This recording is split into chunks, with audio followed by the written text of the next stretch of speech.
I became a musician. I realized it early in my life. I was very young and I got a record player. It was an old 40, it played 45 records. And I just played that all the time. I would bring it around. I think it was battery operated, but I'm not sure. And I would bring it around and I would play it at any event of the family. And it wasn't, too much after that that I was able to start playing an instrument. And I really wanted to play the drums, but I was given a trombone, and it was not cool at the time. But somehow the sound attracted me. It fit my personality. The round texture of it, the smoothness of it, the range of it. It just, and I've stuck with it ever since.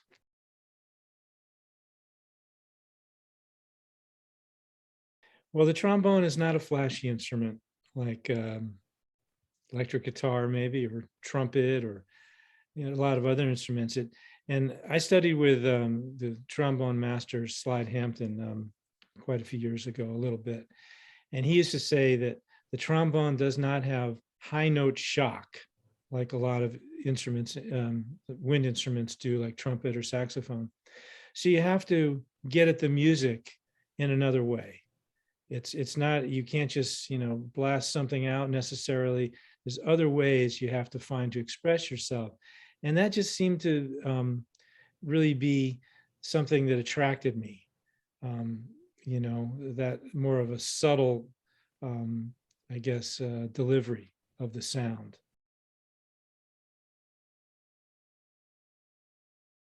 When I was really, I guess I was probably in middle school or something, I was playing a concert. I was playing with a high school band at that time, and we were standing on the stage, and I forget the venue we were playing at. And as trombone players, we were all in the front row. So I went to put my slide out in the seventh position, and it came off of the horn and fell down into the audience. It was totally embarrassing.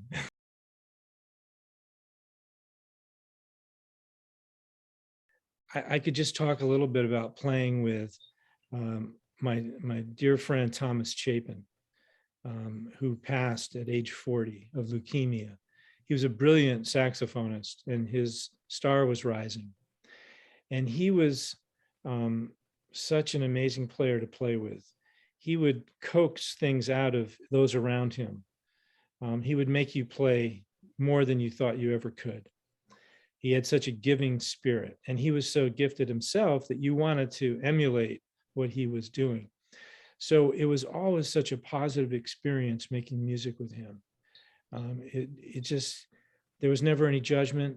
It was just always this positive, that's great, I want to hear more. It was that kind of an attitude.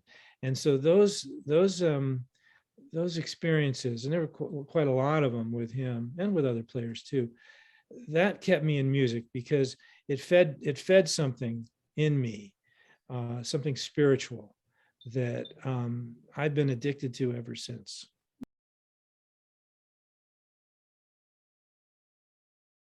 Music is vibration, and we are all, the universe is made up of vibration. If you think of string theory, vibrating strings, that's the latest theory. I worked with Lamont Young, who is the father of minimalism, and I really started thinking about this with him and experiencing it. We did a piece at the Dia Foundation in New York for about a month. We played once a week, and it was based on 60 cycles, which is the hum in the power grid, and somewhere between a B and a B flat. And it was extraordinary. It was one chord for 3 hours, and we would come out of it feeling incredibly tuned. That's the only way to say it, tuned and filled with an energy. And that can happen with any music though. But with minimalism, it was interesting because everything was pared down to the bare bones.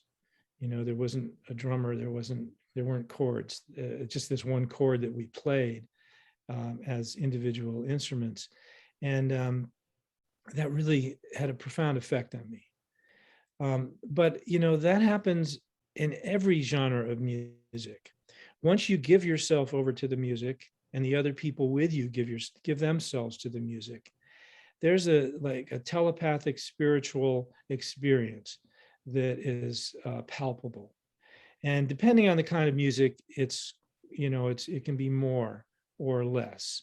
Like something that has more creativity, my feeling is it seems to happen um, more regularly, but it can happen with anything, you know, um, any type, any genre of music, any style, any type. So, it's across the board. It's um, something very much shared by all musicians and listeners alike too, because people, and if you go to live music, the audience can feel that as well.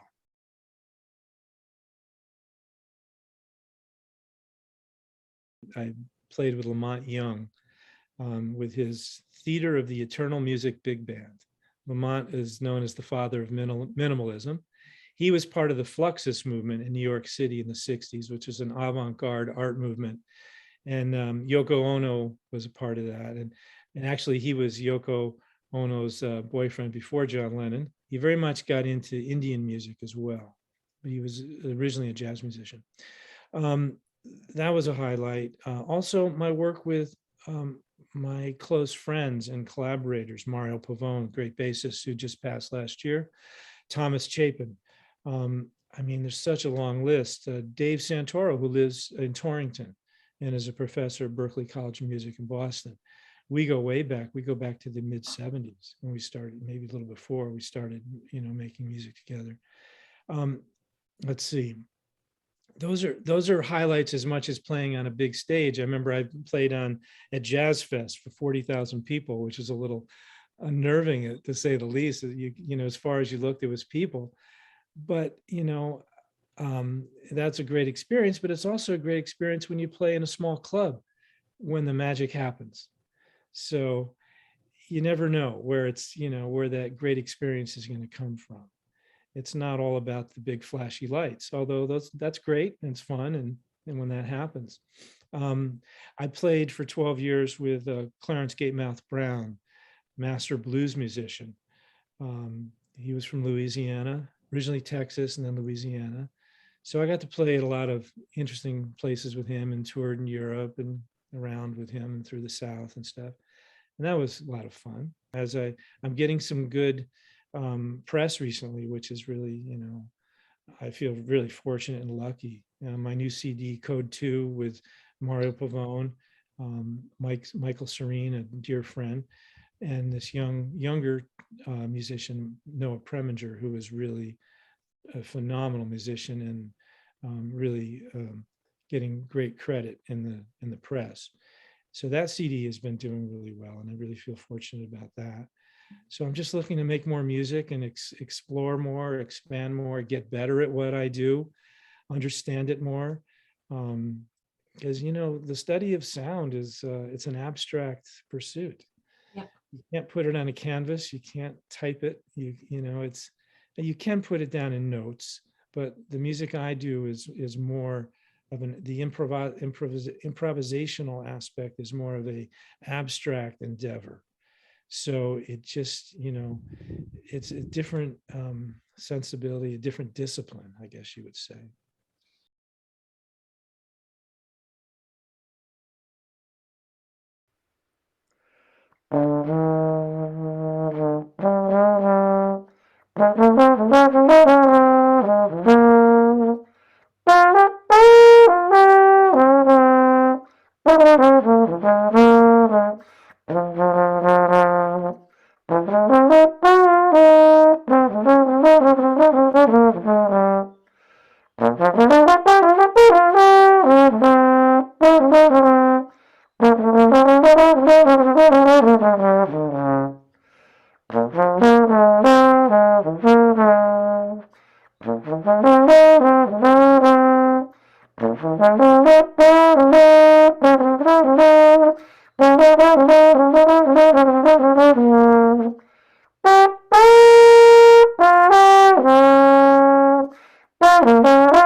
it's really something you have to do uh, in a state of mind that's clear.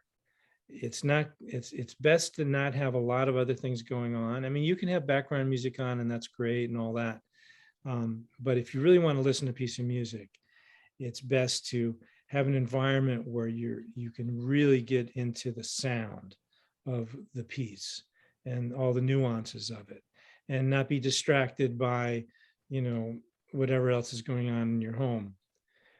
So, when I, getting under headphones is great. Um, or in a room that's maybe a little off the beaten track of your home, so you can have a quiet space where you can just focus on the sound of the music and the experience of it. That's really valuable. But a lot of times, I listen in the car. That's, because the only place people have CD players anymore is usually their car. I guess just bring a sensibility of clarity and not a lot of expectations, so you can be open to what the experience is.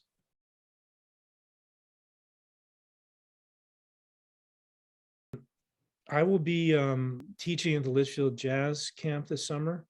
I'm not sure which week, so I'd also like to thank Vita Muir for her support of me over the years. Now, the Litchfield Jazz Camp has free concerts almost every night. And so that'll be at the gunnery, what's called the gun school now, Frederick Gun School.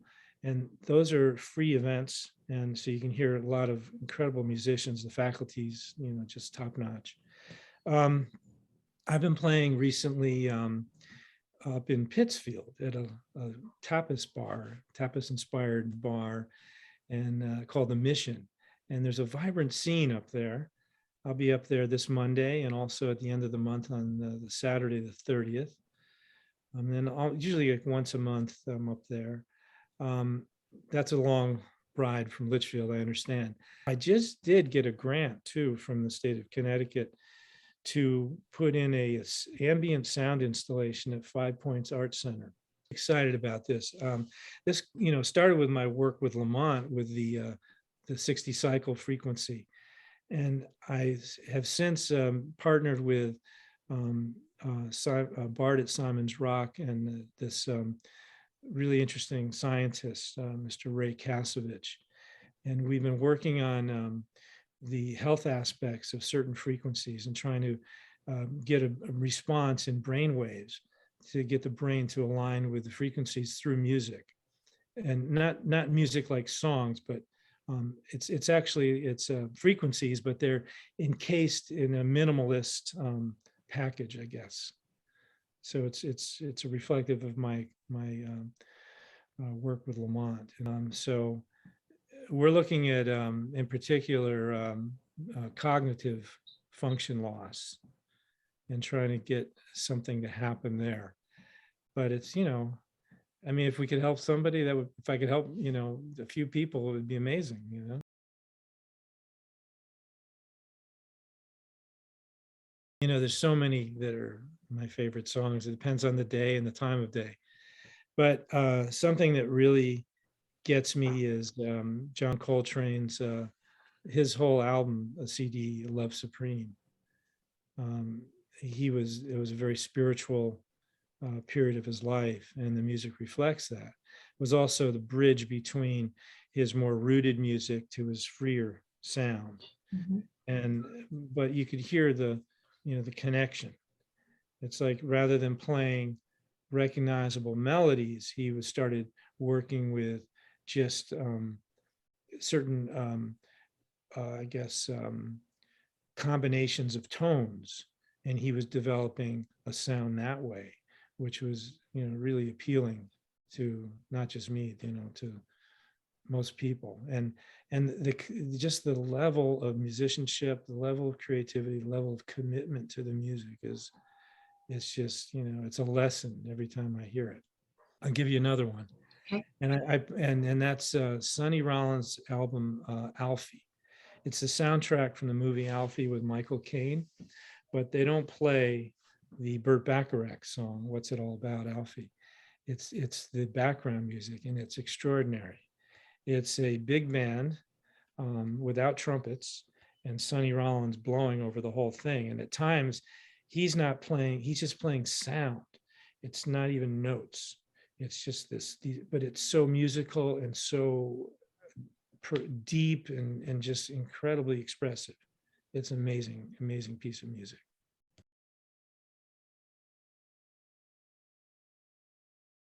I think what I would say to young people is, follow what you think is vital to you and what really excites you. But also look to older musicians in your area, and see what you can learn from them. Teaching the Litchfield Jazz Camp now since 1998, so that's 24 years, right? Wow, geez. I mean, I've seen, more than a generation come through, and the young musicians are amazing. The level is so high. They have a different sensibility than I had. I think it's a better sensibility. They're more attuned to the business aspect of it as well as the musical aspect, which is really amazing that they would have that at a young age, that sensibility as well. Music and musicians are a community, and it's not necessarily separated by age or gender or race or anything. It's just a community, and the more we're together, the better.